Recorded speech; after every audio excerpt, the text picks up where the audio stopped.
Humans aren't born out of laying around on their asses. We're the dominant species. We built all this. We're powerful and we're beautiful and we're ready to build the next level of civilization in God's plan. If you love God and you want to build a pro-human future, you must become the victor. But you have to believe in yourself first. This is the truth, and everyone knows it.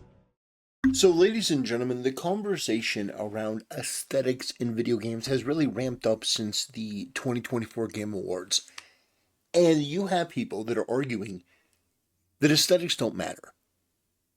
How a character looks to you doesn't matter. It's not a criteria by which you should measure the game, the company, or if it's your money worth. I vehemently disagree with that on a whole bunch of levels. And I think it is the company that recognizes that is the company that will be king. And I'll show you what I mean.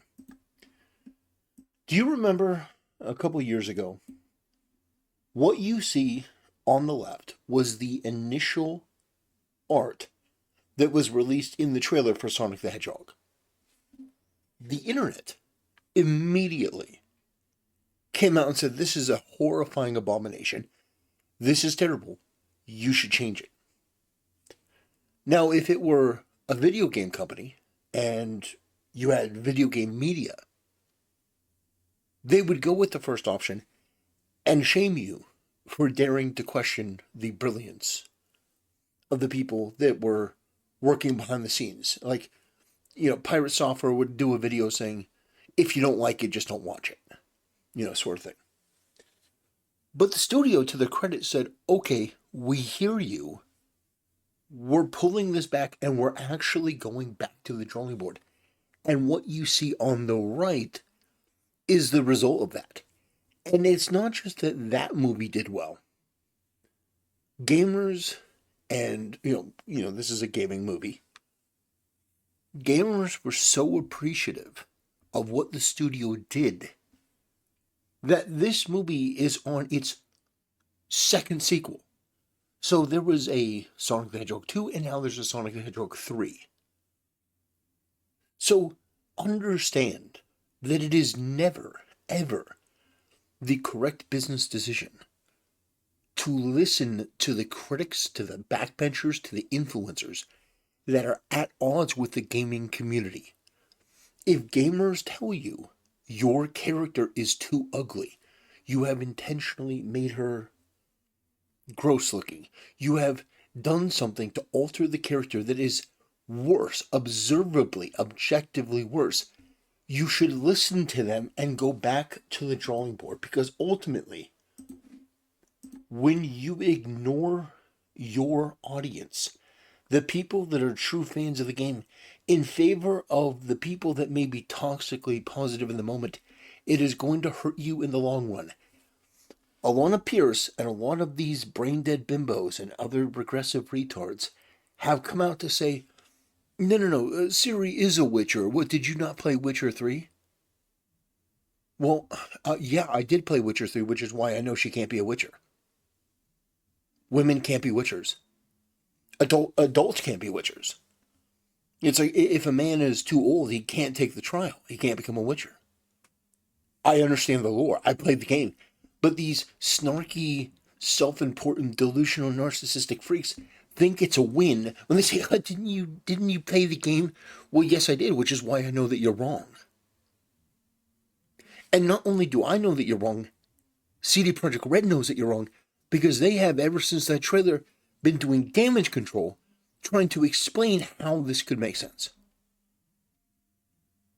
Which is never, never, never a good thing when you're already on the back foot, because you've made your character less attractive, you've polluted your lore already, and all of it to appease a bunch of degenerate freaks that were never really going to be that interested in your game in the first place. But I think that it's important to acknowledge that aesthetics do matter. The way a character appears does matter. And when you take a character that looks good and you change them to be some degenerate, malformed female with a man jaw, or puffy, fat, weird. Like, look at the characters on the right. All of them objectively look worse than the characters on the left. All of them. And this was done deliberately. First, what I will say, gamers do not care about hyperrealism. They do not care. It is not the be-all and the end-all to be hyper-specific and just completely literal. You do not need to make them one for one with the real world. You can't have an aesthetic, an art form. Like, for example, in the case of Joanna Dark, her eyes are bigger than obviously what is normal for a human being. She looks more like an anime character, but that's fine. People have no problem when you take those sort of artistic liberties. It's when you go in the direction of making them intentionally uglier. Look at Siri. Look at the two of them. There is not a single person that can look at Siri from this iteration, this modern audience abomination, and say she looks better. Aesthetics do matter. And if you want your company to succeed, if you want to be a company that can exist into the future, the smart thing to do is to listen to your audience. Listen to gamers. Gamers are your audience, and they have to be your target audience. And everyone who's telling you to do the opposite, no matter who they are, that person is giving you bad advice. And guess what? Those people are not going to be there when your company goes under and you've got to file for unemployment. And I say this often, the waters of unemployment, especially in the game industry, are frigid. There have been thousands and thousands of layoffs over the past couple years. Thousands. So I'm advocating that at the bare minimum, in order to prevent that from happening, that you ditch this DEI initiative, that you abandon the mentality that this art is just for us and you should just be grateful to have it. You instead should be creating content for gamers to make it fun and imaginative and innovative. And any talk from anyone about let's change male and female to body type 1 and 2, any person who advocates anything like that, even remotely close, should be fired immediately and publicly. It will be the best thing that you can possibly do for your brand and reputation to signal to the gaming community and to the world that you are not held hostage by this cult ideology and that you are willing to do what it takes to make a game that is for players and for the gaming community. This is one of the most no-brainer things that you could do, is to make your game aesthetically pleasing. Because nobody, and I mean nobody, who is honest, wants to play a game where they are ugly. This is from Tectone. To make things perfectly clear, I want attractive men and women in games. It's called fantasy for a reason. If I wanted to stare at an ugly character all day, I just look at myself in the mirror. This is absolutely true. And as it relates to Kratos, you may be saying, well, he's not super attractive. His character design is interesting. The aesthetic is interesting. The beard, the bulking form.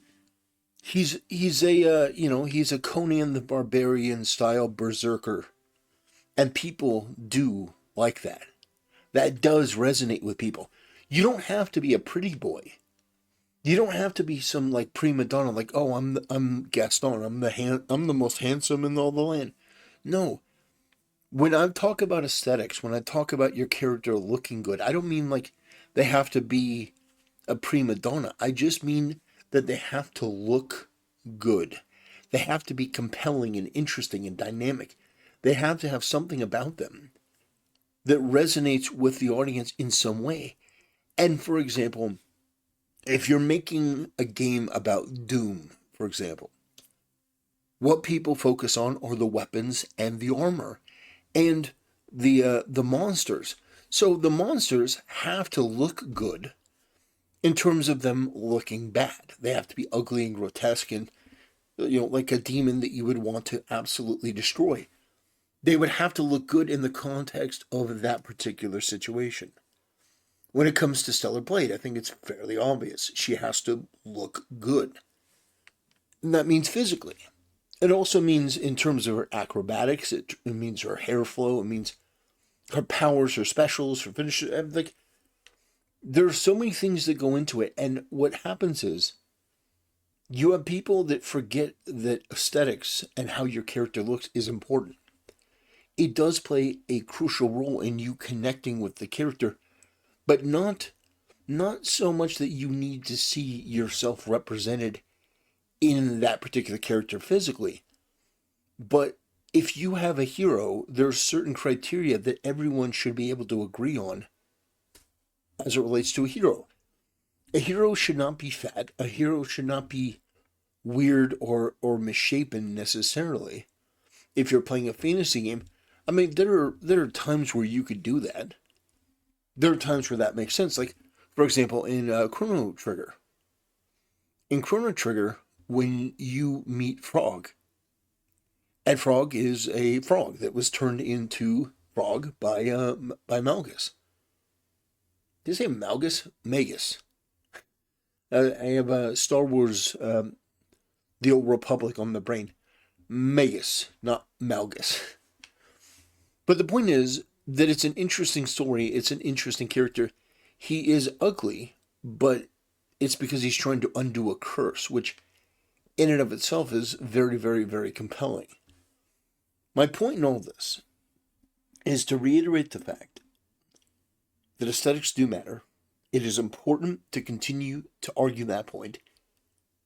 And I think that the more people that come out to oppose that, it actually makes channels like mine more popular because people see the ridiculousness of that particular argument.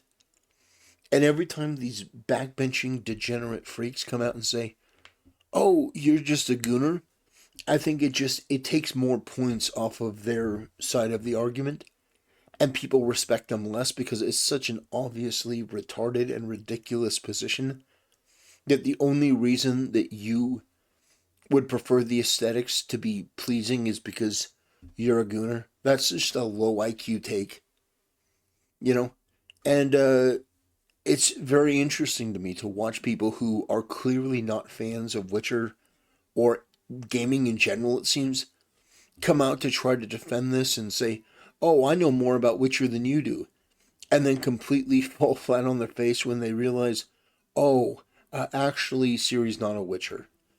It's more of the same. It's the type of response to gamers that we see far too often because gamers are an easy target because, in the past they've been socially awkward and they've been bullied, in basic society for years. It was very common when I was going to school. The people that were into, like Pokemon cards and Yu-Gi-Oh, they were bullied. They're nerds. They were picked on because they had something. They liked Lord of the Rings. They liked Star Wars. That was just uncool. It was cool and it was uncool. Like, it's like, oh yeah, Star Wars is great. But if you're really into it, then there's something wrong with you. Lord of the Rings was a big one for me because I was a huge fan of Lord of the Rings. I was a huge fan of Lord of the Rings when the movies came out. So, my point in making this video is actually pretty simple. I want to continuously and vocally stand in stark contrast to the content creators that come out to try to shame you for giving your opinion about aesthetics. I think it's important. I think businesses would do well to listen and not just write it off as just the ramblings of horny gamers that are misogynistic and hate women, and so all of the pejoratives, all of the labels, all of the innuendos that are thrown out there. You have to understand, if you're working at a game development studio, you have to understand that's all completely bullshit. That is all completely manufactured noise. And at the end of the day, the one that pays the price is you, not me. If you choose to ignore my advice, here's what happens. I look at the game, oh, it's gone woke. Oh, it's continuing to double down. I'll make videos about it. I'll bring it to light. I'll talk about it. Other people will talk about it. And then people will just move on. And guess what? We've seen the effect of that several times over at this point.